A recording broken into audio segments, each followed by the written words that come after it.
Ayan, pamantikain po natin ang chicken wings na aking in-slice na 3 piraso. Ayan, at ilunod ang garlic at onion, saute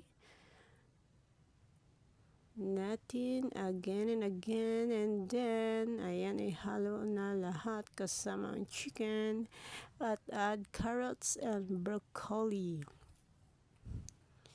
Ayan, at stir again para malasap ang lasap ng lasa ng ating mga sangkap. Nilagyan ng oyster sauce at soy sauce. Ayan, at pakuluin, then put cornstarch 2 teaspoon.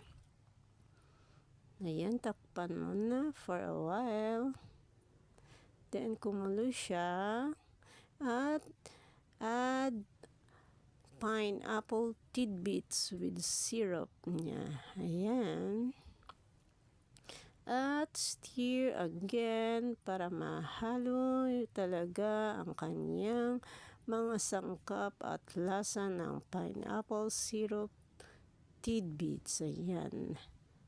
At kumulo na siya. Mukhang malapot na. Ayan.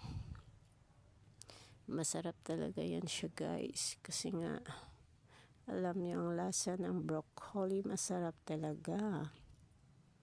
At lalo na merong carrots na napakarami. Ayan.